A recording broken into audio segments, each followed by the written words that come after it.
within that one individual office. And so there might need to be some checks on presidential power, but it seems as though more and more presidents, whenever they become president, they try to grab or try to advocate for even more power, trying to distance themselves from Congress. So this is a good, look at the vetoing ability of power of presidents. And if you can take a look at all the different vetoes that the presidents have done, again, just because the president has vetoed a law does not make him or her a bad president. Look at Roosevelt's, record. His vetoes, the amount of total vetoes he did was 372. The amount of pocket vetoes he did was 263. George W. Bush, 11 vetoes, 1 pocket veto. President Obama, this is an older one. I think it's from 2009, but it probably has done way more vetoes, especially after the Affordable Care Act. But again, a veto is not necessarily an indication of a bad presidency. It's an indication of the fact that the president disagrees with Congress. But again, that is not an indication of the fact that the president isn't a good or a bad president. These are the functional roles that we talked about the presidency. We talked about the fact that he was commander-in-chief. He is also chief of state. So he is the dignitary that attends other chief of state functions. So when, let's say, the U.S. has to meet with another chief of state, the president would be the appointed head to meet with another head. He is leader. He is our crisis leader, which means when things of crisis happen, we turn to our president. We always ask what the president is doing about certain things. So if you look at any kind of terrorist attacks, if you look at ISIS, if you look at the idea of the Ebola virus, if you look at, floods, hurricanes, we almost always turn to our president to understand and gain direction from him or her to see how the president deals with the situation, helps us understand how we as a nation might deal with the situation. So the idea of crisis leader kind of goes hand in hand with the idea of the president being a moral leader. The president must reflect, in our minds at least, must reflect the values of the people. And so from that perspective, we expect our president to have a higher moral understanding, a higher moral standing, a higher moral version of the American citizen. He's our chief diplomat. The president can make or break America's reputation on the world stage. So we've had presidents, especially President Obama, in the past couple of years, definitely utilized himself and the Secretary of State, Senator Hillary Clinton, at one point to really reestablish America's role in the U.S., America's role in the world, to the extent that actually when he first did become president, he was even awarded the Nobel Prize. So the president definitely is not only a chief, crisis leader, but a diplomat and someone that we look towards to understand what a nation is. Remember, President Obama represents America wherever he goes. I mean, you and I always represent America as well, but President Obama has a little bit more responsibility when it comes to representing America.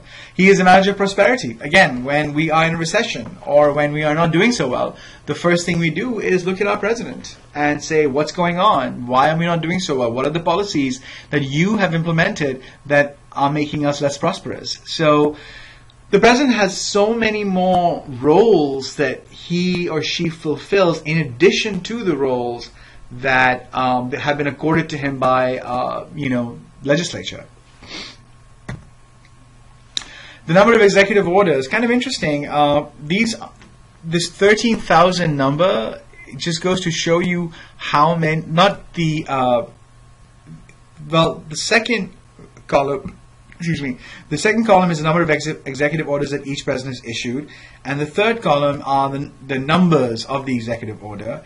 And as you can see, again, Franklin Roosevelt issued almost 3,500 executive orders, and again was dealing with the Great Depression, and so we can see that he required to really kind of take charge of the country, and is considered to be one of the greatest presidents in the United States. But again, some orders were not considered to be very popular, and in hindsight can be considered to be almost discriminatory, like Executive Order 9066 for Franklin Roosevelt, where he authorized the internment of Japanese Americans. As you can see, more and more presidents are using executive orders at a much higher pace. Ronald Reagan, 381. Harry Truman, 893, Eisenhower 482. So again, more executive orders means the president is kind of looking towards having a larger power base and being able to do more without Congress. So just because the president issues many executive orders, again, does not make him a bad president. It just means that the president might not either want to wait for Congress to act or has a Congress that is working against him or her.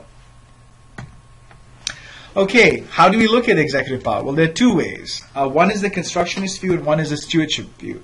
The constructionist view says that the president has a moral duty to serve popular interests regardless of constitutional or legal authority, which means the president is there for the people, not there for Congress, not there for legislative understanding, not there for the Constitution, but to serve the will of the people. And a lot of presidents for some issues have done that. If you look at the Defense of Marriage Act and the idea of same-sex marriage, even though Congress had instituted a DOMA, President Obama openly said that his views on same-sex marriage were changing, and he wanted to reflect popular will, which was that we as a nation were thinking differently about same-sex marriage. So that is a very typical constructionist view. A stewardship view is that the president must follow the Constitution, must at all times only abide and work under law and work with Congress and work with the Constitution. As you can see in the previous chart, that very rarely happens. You don't see a lot of stewardship view, but there were some presidents who really believed that they were stewards of the Constitution and not so much constructionists.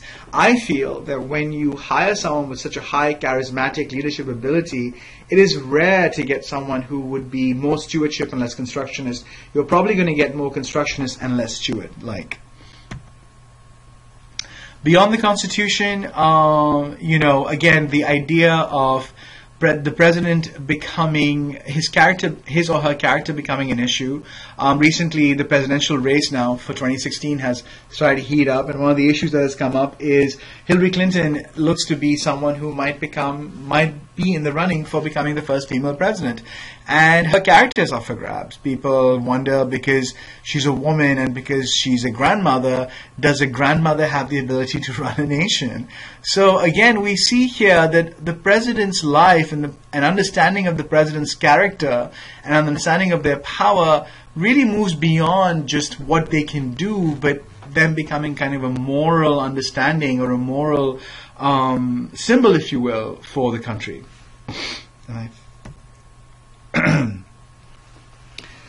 The president also has, as we talked about, the idea of staff members that help him or her understand certain rules and understand certain policies and see where the country is moving. So we have a chief of staff. The president has an executive office that consists of the National Security Council. This is a really important body.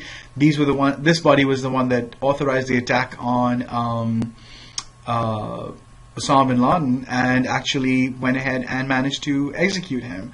Economic advisors help the president figure out what economic policies might work best for that particular presidency. And the Office of Management and Budget helps the president figure out where government spending needs to go. So you have an executive office, you have a cabinet, and the cabinet consists of other key members of the president's staff that help him or her make decisions, such as the Secretary of State, the Vice President, certain defense people, all those kinds of individuals become part and parcel of the cabinet. And then, of course, you have the Vice Presidency. And the Vice President is a figurehead that pretty much kind of operates within the cabinet and is an advisor to the president and, of course, has the ability to take office if, in any case, the president can no longer complete his or her presidency. So what are the paradoxes of presidency, which means what do we want and yet at the same time we don't like? Paradox 1, Americans demand a powerful, popular president, but we place limits on their power. Paradox 2, we want a common person, but we want someone who is uncommon and visionary and heroic at the same time. You can't have both. You want a decent, just, and caring person, but at the same time, if a war comes up, you want a ruthless, manipulative president. We admire someone who's above politics and is nonpartisan, but we, at the same time, if you want to have a good presidency, you want to have someone who knows how to play the game, because at the end of the day, Congress, if you're going to work with Congress and the Supreme Court, you are going to have to be a really keen and cunning politician. We want someone who can unify diverse people and interests, but at the same time, diversity means that some people's ideologies of certain things are going to be radically different from other people. And if the president takes any stance, he's going to have some people who support him or her and some people who don't. So we need someone who can be controversial when the need requires. Okay, we want our president to be bold and visionary, but at the same time, we want them to understand public opinion majorities. And remember, when it comes to vision and change, people don't like change. People do not like change. So even though we want a visionary and someone who can make innovative programmatic leadership changes, at the same time, we don't want a president who makes change too fast because we don't like change. We want a self-confident president, but at the same time, we don't like people who act self-confident and have a sense of bravado. We want a president who can govern the nation, but at the same time, we want someone who's too strong and yet at the same time too weak. So a president has to work with all these paradoxes and present a picture that at all times will be up for criticism.